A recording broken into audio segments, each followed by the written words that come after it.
얼마나 아름다운 계절인지 신천만 나가도 웃음 놀러 온 듯 너무나 좋은 계절입니다. 여러분이 아름다운 계절 다 가기 전에 여러분 많이 누리시고 하시기를 바랍니다. 우리 이 아름다운 계절에 하나님과 함께 있는 것이 얼마나 좋은지, 또 천국은 얼마나 좋을까, 이런 생각하면서 여러분 아름다움을 누리시면 참 좋겠어요. 처음에 우리가 신앙생활 하면서 그냥 저는 어릴 때 교회 나오는 게 너무 즐거웠거든요. 교회, 집, 학교 이렇게 너무 재미있게 다녔습니다. 물론 교회 안 가면 혼났기 때문에 교회 가는 것도 있었지만 교회 가는 게 즐거웠고, 애들하고 친구들하고 노는 게 즐거웠고, 주일 오후에는 산으로 돌로 얼마나 놀러 다녔는지 모릅니다. 근데 문득 이제 고등학교를 들어가고 또 이제 청년부에 들어가면서 좀 생각이 깊어지는 게 한 가지가 있었는데, 그 생각이 뭐냐면 신앙생활 이렇게 하면 되는 건가 하는 생각이었습니다. 내가 신앙생활 하는데 궁극적인 목표는 무엇인가? 물론 천국은 우리가 다 소망하고 바라는 거, 믿으면 이제 간다는 걸 알고 있었지만, 이 땅에 살면서 무엇을 목표로 해서 신앙생활을 하는 건가, 이런 고민들이 있었습니다.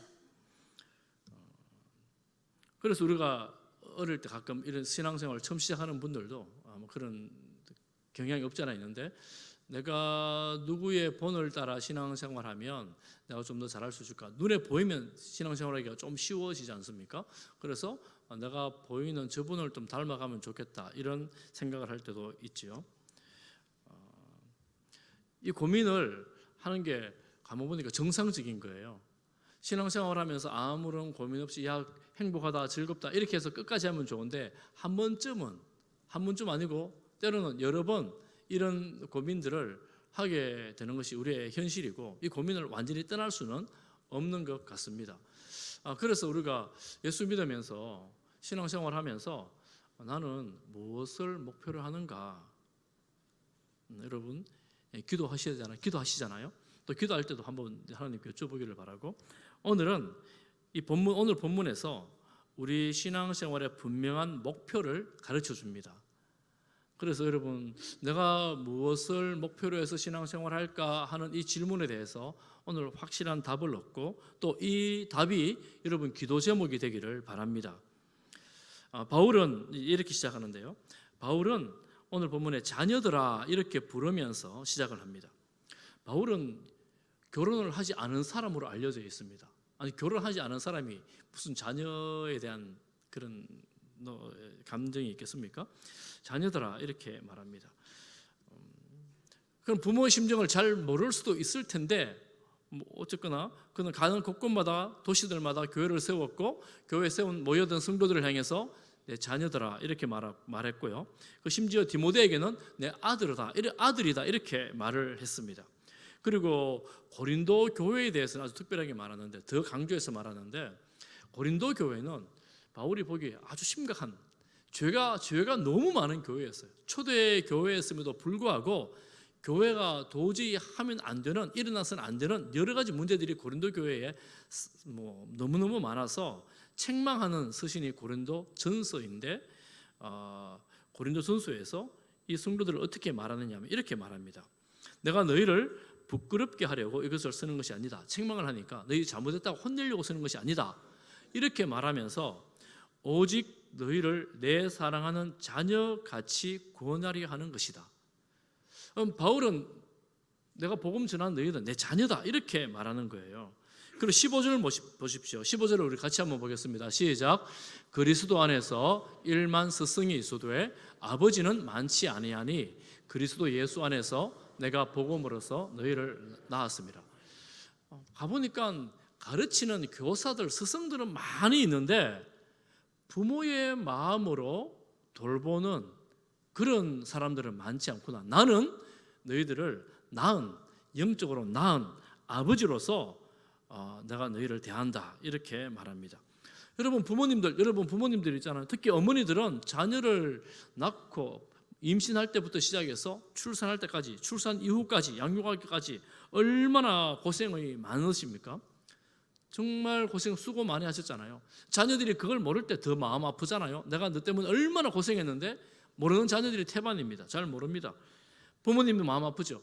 때로는 부모님의 연약함 때문에 마음 아프기도 하고, 때로는 말 듣지 않는, 따르지 않는 자녀들 때문에 마음이 아프기도 합니다. 어쨌거나 부모님의 희생과 헌신, 그 사랑 없이는 그 자녀가 건강하게 자랄 수가 없습니다.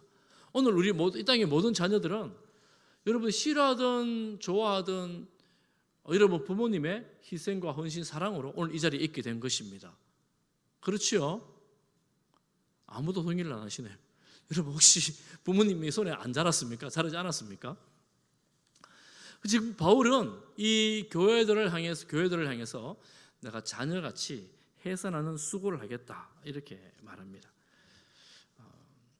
해산하는 수고 뿐만 아니라 양육하고 돌보는 수고를 다 하겠다는 건데, 여러분 자녀가 태어나면 언제까지 부모가 고생해야 될까요?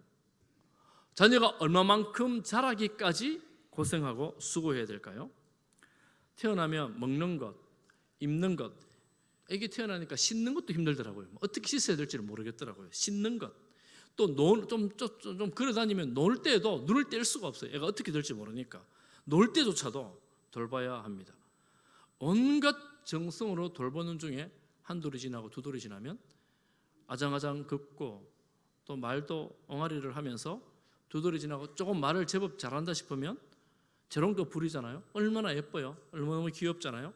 그런데 어느 날 갑자기 애가 엄마가 가르치는 대로, 요즘 애들 뭐 2살, 3살만 되면 막 가르치잖아요. 이거 저거 가르치잖아요. 가르치는데 지난주 수요일인가 우리 모자식 애기가 하나 있거든요. 애기가 갑자기 집사님들이 있는 데서 하나, 둘, 셋, 넷 이러면서 5까지 세는 거예요. 옆에서 어떤 집사님이 아이고 천대 났네 이런. 여러분 너무 예쁘잖아요. 어린 애기가 한번 가르치는데 막 이렇게 세면 천재 같잖아요. 정말 딴 사람들은 좀 올되기도 하고 늦되기도 하지만 어쨌거나 애들이 그렇게 정상적으로 자라는 거 너무 기쁩니다. 너무 기쁘잖아요. 여러분 그런데 언제까지 그렇게 돌봐야 될까요? 오늘 본문에 보니까 오늘 19절 말씀에 너희 속에 그리스도의 형상을 이루기까지. 우리 성도들의 목표치는 그리스도의 형상을 이루어내는 것입니다. 우리가 어떻게 예수님의 그 형상을 이루어낼 수 있단 말인가? 어떻게 할 수 있는가? 그렇지만 성경은 분명하게 제시합니다. 우리의 목표는 그리스도의 형상을 이루는 것이다. 여러분, 이걸 우리가 포기할 수 없어요. 그렇기 때문에 포기할 수 없어요. 오늘 제가 이 과정을 좀 살펴보려고 하는데요. 그러면 그리스도의 형상을 이루어내기 이루어내는 게 목표치라면 여러분 시작은 무엇일까요? 시작은 중생입니다. 중생, 거듭남. 아주 쉽게 말하면 태어나는 것입니다. 즉 그리스도인으로 태어나야지 자라기를 시작합니다. 태어나지 않으면 여러분 자라날 수가 없어요. 그 태어나지 않는 사람을 보고 자라라고 막 채찍질하면 여러분 그거는 이제 이게 언밸런스가 돼서 괴로움을 못 견뎌내죠. 태어난다는 건 무엇입니까? 중생한다는 것은 무엇입니까? 예수 그리스도를 구주와 주님으로 믿어 내가 하나님의 자녀가 되는 것입니다. 성령께서 하시는 일입니다. 성경을 많이 알고 오랫동안 교회 다니고 외우고 있다 할지라도 태어나지 않으면, 거듭나지 않으면, 중생되지 않으면 하나님 나라의 비밀을 도무지 이해할 수가 없습니다. 그래서 제가 이 중생에 대해서 조금 말씀을 드릴까 하는데요. 여러분 다 한번 들어보십시오. 오늘날뿐만 아니라 과거부터 예수님이 누구신가에 대한 연구가 엄청나게 많았습니다. 예수님이 이 땅에 오신 이후로부터 예수님이 누구신가에 대한 연구들이 굉장히 많았어요. 오늘날에도 보니까 기독교는 어떤 종교인가에 대해서 논의들이 굉장히 많습니다. 예수님을 향하여 이렇게 말합니다. 공부를 좀 해보고 연구 좀 해본 사람들은 한결같이 하는 말이 뭐라고 말하느냐 하면 예수님은 탁월한 인간이었다. 탁월한 인생이었다. 예수님은 사랑이 너무나 많은 사람이었다. 그래서 자신을 희생해서 다른 사람을 위해서 자신을 다 내어주신 분이다. 그리고 예수님의 그 사랑의 정신이 오늘날까지 살아있어서 그 교훈을 따르는 것은 정말 훌륭한 교훈을 따르는 것으로 예수님을 나의 스승, 나의 큰 선생님으로 따르겠다. 예수님의 추종자가 되겠다라는 것입니다. 인류애로 이 세상을 사랑으로 이끌었으니 이런 분이 어디 있는가? 성인 중에 생각이다. 성인 중에 성인이다. 이렇게 주장하는 분들이 있습니다. 오늘날에도 있어요. 과거에도 있었습니다. 인생을 가치 있게 만드는 분이다. 여러분, 맞는 말이죠. 그러면 맞는 말인데 이분이 이렇게 생각하는 사람이 거듭났을까요? 자, 또 한번 들어보십시오. 이게 한 가지 경우고 또 한 가지 경우는 예수님을 깊이 있게 알지는 못해요. 교회를 다니면서 잘은 모르지만 또 성경을 많이 알지는 못해요. 잘은 모르지만 예수님은 내 인생의 주인이야. 예수님이 나의 죄를 위해서 죽으시고 부활하신 분이야. 하나님의 아들이야.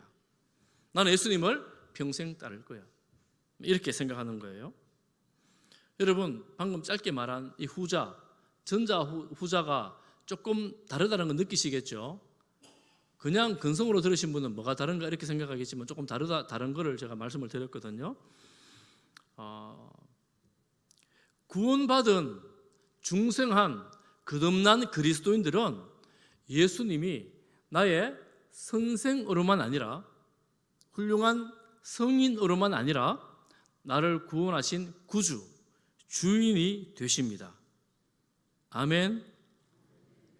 그러니까 예수님은 정말 훌륭한 분이시고 나를 가르치시는 분이야 에서 더 깊이 들어가서 내 죄를 용서하시고 또 부활하신 분이야라고 믿고 따르는 사람입니다. 이 거듭난 사람이에요. 중생한 사람입니다.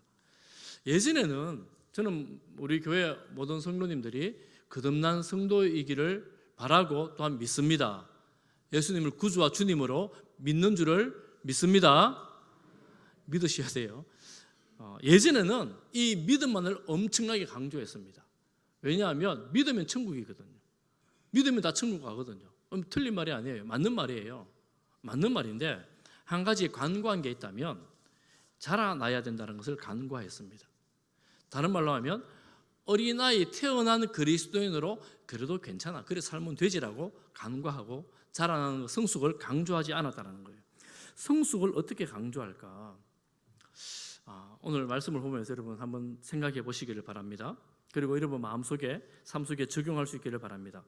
오늘 우리는 어디까지 자라나야 되는가 하면 오늘 본문 말씀대로 그리스도의 형상을 이루기까지 자라가야 합니다.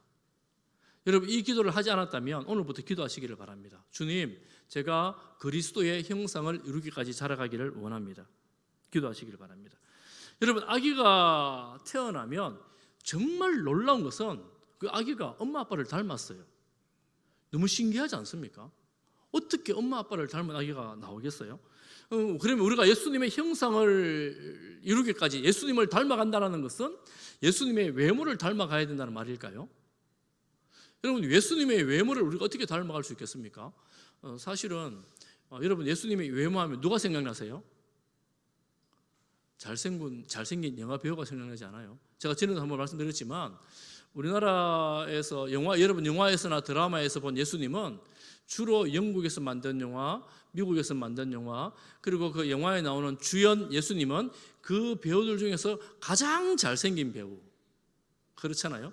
그러면 예수님 닮아가야 된다 그러면 그 잘생긴 배우 내가 막대도 고쳐가지고 그분을 닮아가라 이런 얘기가 아닌 걸 여러분 아시겠죠? 성경에 보면 예수님은 외모가 그렇게 탁월치를 못했어요. 외모가 그렇게 야 대단하다 멋있다 이런 분이 아니었습니다. 외모는 그랬어요. 그런데 오늘 본문에도 보면 너희 속에 그리스도의 형상을 이루어야 된다 이렇게 말하잖아요. 그러면 우리가 자라가야 될, 닮아가야 될 그리스도 형상은 무엇인가? 제가 3가지 혹은 4가지로 말씀을 드립니다. 첫 번째는 하나님께서 인간을 만드실 때 누구의 형상을 따라 만들었습니까? 아이고 잘하시네요. 하나님의 형상을 따라 인간을 만드셨습니다. 하나님의 형상이라는 것은 제가 지난주 오후 예배 때 잠깐 설명을 드렸는데 모든 짐승이 가지지 않은 하나님을 섬기고자 하는 마음, 영적인 추구를 말합니다. 하나님과 교통하는 에덴 동산에서 짐승들은 못했지만 하나님과 인간은 소통을 했습니다. 그러면 죄 때문에 이 하나님과의 단절된 인간이 예수님의 형상을 닮는다는 것은 하나님과 교통하는 관계, 하나님과 소통하는 단계, 곧 중생으로 거듭남으로 시작되는 영적인 신비로운 관계에 들어가는 것입니다. 이게 시작이에요. 이 시작은 어떻게 할까요? 내가 예수님을 믿음으로 하나님을 아버지라 부름으로 나는 아들이 되어 딸이 되어 하나님과 만나기를 시작하는 거예요. 예수님은 새벽에도 만났고 밤에도 만났고 큰일을 앞두고는 밤새도록 하나님을 만나서 소위 기도를 하셨어요. 하나님과 교제를 하셨습니다. 그러니 우리가 예수 그리스도의 형상을 닮아간다는 말은 다른 말로 하면 하나님과 깊이 만나는 단계로 들어가는 거예요. 깊이 만난다는 말은 좀 처음부터는 어렵죠. 하나님께 기도를 하면서 하나님이 내 아버지라는 관계를 트고 관계가 되어서 그 아버지를 자주 만나는 교제를 하는 것입니다. 말씀과 기도로 하나님을 만나는 것입니다. 이게 첫 번째 시작이라고 할 수 있습니다. 그리고 또 한 가지는 그리스도의 형상이라는 것은 그분의 성품을 말합니다. 그분의 마음을 말합니다. 빌립보서 2장 5절 말씀에 보면, 여러분 유명한 말씀, 잘 아는 말씀 같이 읽어보겠습니다. 시작. 너희 안에 이 마음을 품으라. 곧 그리스도 예수의 마음이니. 예수님의 마음을 품으래요. 우리 예수님의 형상을 닮아간다는 말은 예수님의 마음으로 살아간다는 것입니다. 예수님이 어떻게 하셨어요? 예수님의 마음이 무엇입니까? 하나님과 같은 분이세요. 하나님과 동등하신 분이십니다. 그런데 그 모든 것을 다 내려놓으시고 종의 형체, 인간이 되셨어요. 인간이 되셨을 뿐만 아니라 십자가에 당신의 생명을 다 주셨습니다. 이제 이 마음을 닮아가라는 거예요.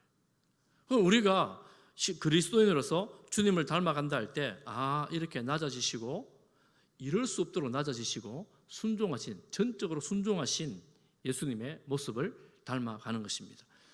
그리고 세 번째로는 예수님의 섬김입니다. 예수님의 사명 선언문과 같은 말씀인데 마가복음 10장 45절을 우리 같이 한번 읽어보겠습니다. 시작. 인자가 온 것은 섬김을 받으려 함이 아니라 도리어 섬기려 하고 자기 목숨을 많은 사람의 대속물로 주려 함이니라.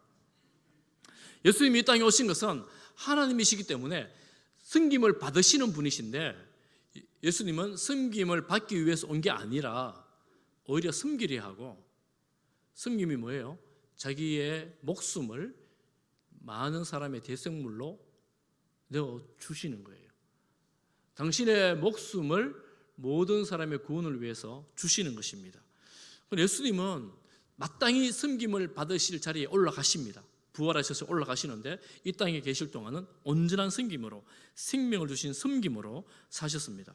그래서 우리가 예수 그리스도를 향하여 닮아가 형상을 이룬다라는 말은 하나님과 기도와 말씀으로 듣고 기도로 하나님 올려드리는 소통의 관계를 회복하고 그리스도 형상, 그리스도의 마음을 본받는 겸손 순종의 마음을 본받는 것이고, 또한 예수님의 그 섬김을 본받아서 낮아지는 이웃을 섬기는 그런 성도로, 그런 자녀로 살아가는 것입니다.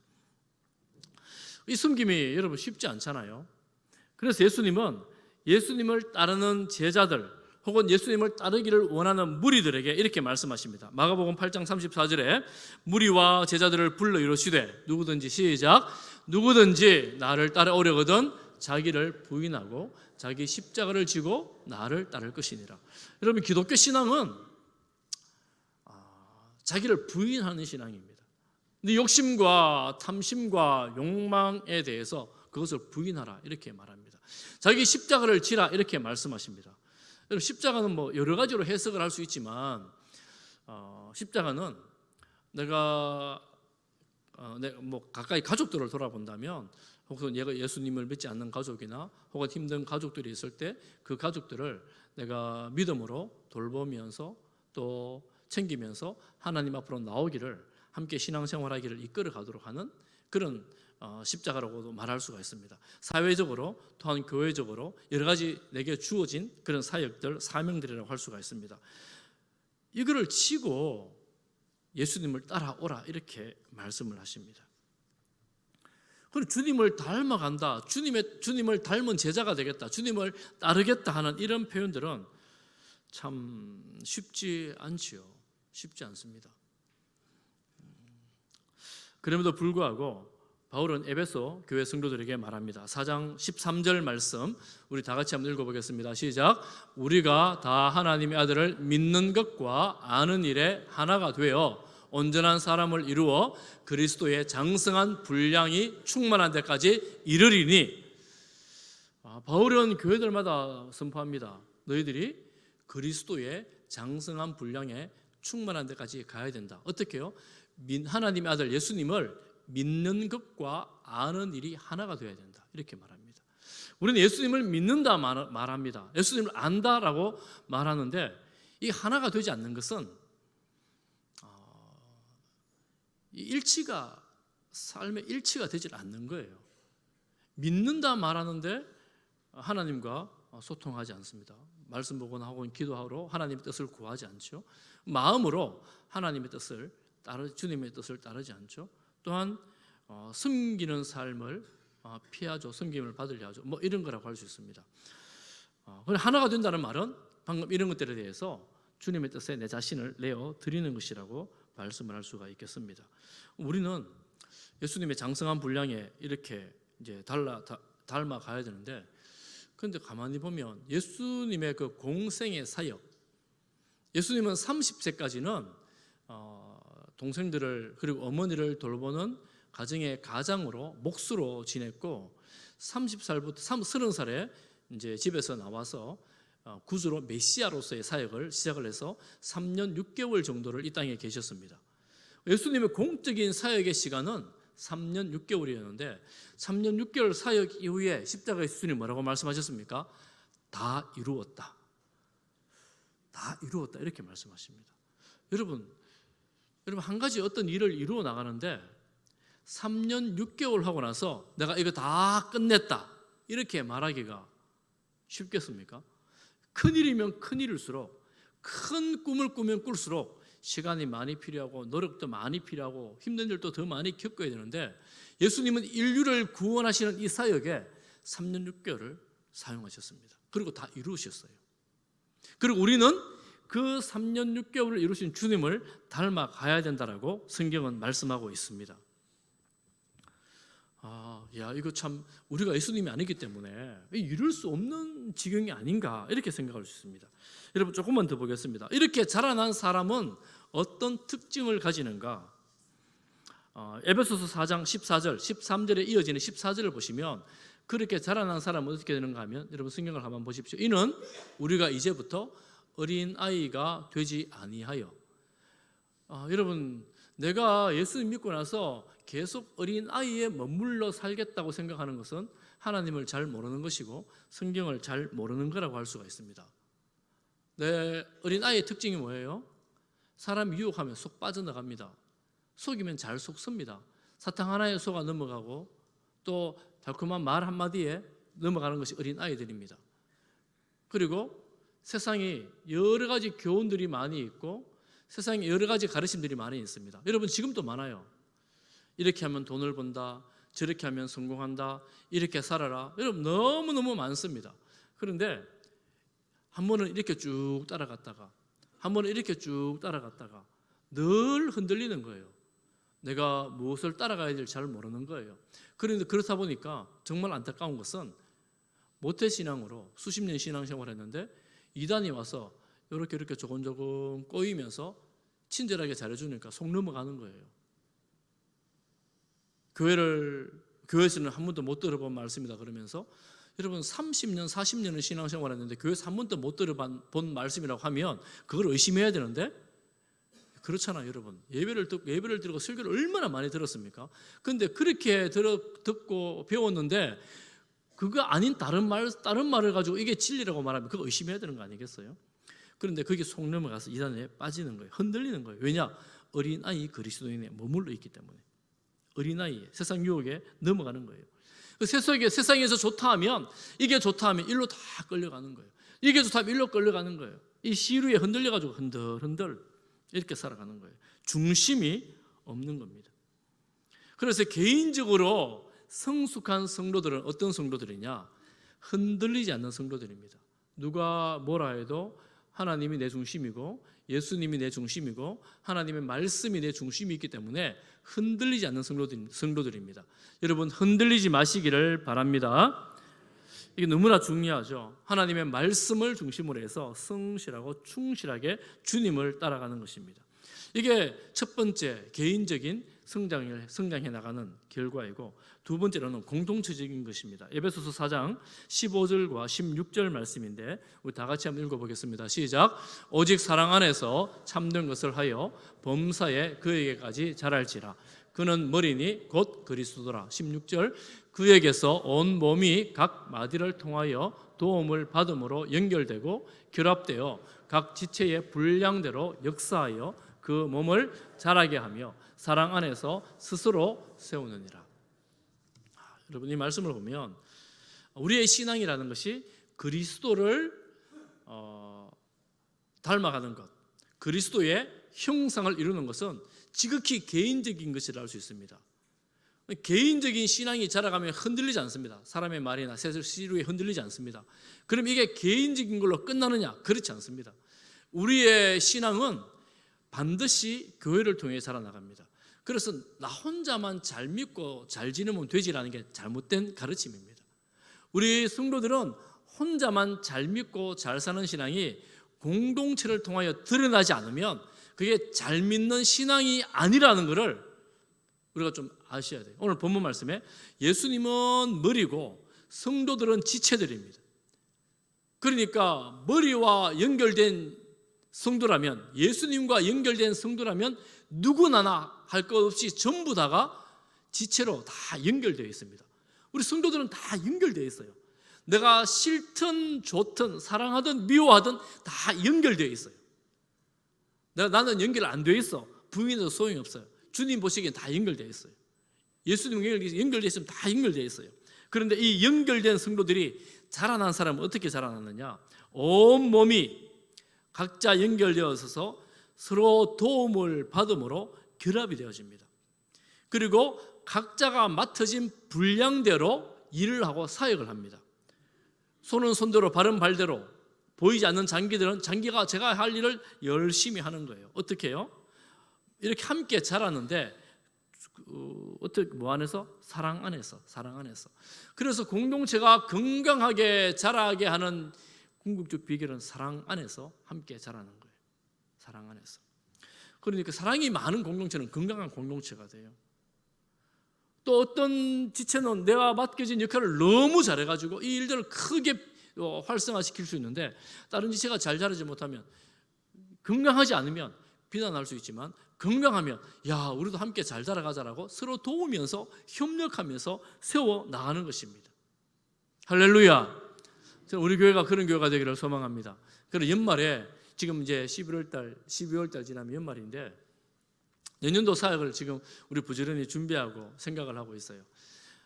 저는 우리 성도님들이 각자의 은사와 재능을 따라서 교사면 교사, 찬양대면 찬양대, 그리고 주차장에 주차봉사면 주차봉사, 운전이면 운전, 이런 여러 가지 뭐로 함께 세워가는 그런 교회가 되기를 소망합니다. 그래서 여러분, 나는 아직 준비가 안 돼서 다음에 할게요. 그래도 괜찮아요. 준비가 안 됐으면 다음에 해도 괜찮아요. 그렇지만 마음의 소원은 이렇게 함께 자라가는 거구나, 함께 세워져 가는 거구나 라는 사실을 알고 함께 동참할 수 있기를 축복합니다. 바울은 이렇게 함께 자라가기를 위해서 내가 해산하는 수고를 하겠다 이렇게 말하는 거예요. 해산하는 수고를 하겠다. 바울이 지금 편지를 쓰고 있는 이 갈라디아 교회는 바울이 바른 복음을 전했지만 거짓 복음, 다른 복음을 전하는 사람들이 들어와 가지고 교회가 몹시 혼란스럽고 중심이 흔들리고 있었어요. 내가 너희에게 가서 내가 정말 바르게 해주고 싶은데 가지는 못하지만 어떻게 말하는가 하면 내가 언성을 높여, 20절에 보면 언성을 높여가지고 너희의 그 잘못된 것들을 고쳐주고 싶다라면서 소리를 치는 거예요. 그러면 30절에 보면 거짓 복음을 전하는 그들은 떠나가라, 내쫓아라 이렇게 말합니다. 그 바울이 이게 사실은 몹시 화가 나서 하고 있는 그런 메시지예요. 그만큼 부모의 심정으로, 사랑하는 자녀들을 돌보는 심정으로 이들에게 대하고 있는 거예요. 안타까운 심정으로 대하고 있는 것입니다. 여러분 그렇잖아요. 부모님이 자녀들을 볼 때 자녀가 지금 잘못된 길로 가고 있어요. 그것도 구원에서 어긋나서 가고 있어요. 그럼 얼마나 마음이 안타깝겠어요. 그리고 때로는 언성을 높이기도 하고 얼르기도 하고 달래기도 하고 이래서 잡아가는 거 아니겠습니까?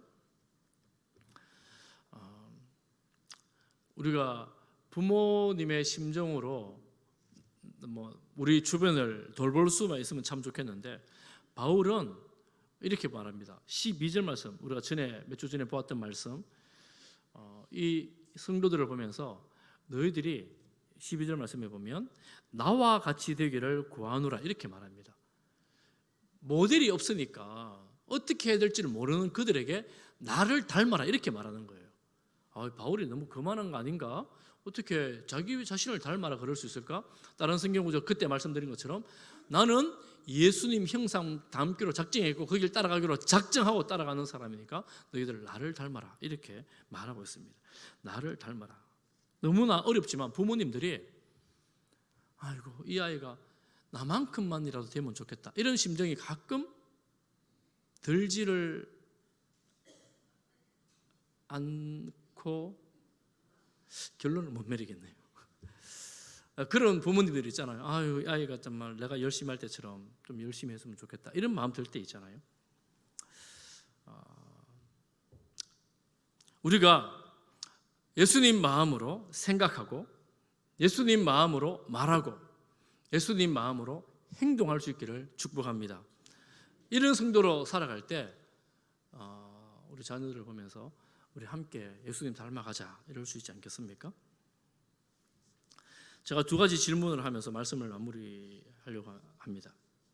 첫 번째 질문이 뭐냐 하면 사랑하는 성도 여러분, 그리스도의 형상을 이루어 가고 있습니까? 아멘. 그렇지만 저도 이 질문을 던져놓고도 이게 참 어려운 질문이다. 그리스도 형상을 닮아간다는 게 너무 크고 너무 높고 이루지 못할 그런 목표처럼 보이니까 그렇습니다. 또 한 가지 이유는 뭐냐면 나는 그리스도를 닮아가고 싶지 않은 마음이 많은 거예요. 뭐야? 무슨 소리냐? 왜 닮아가고 싶지 않지?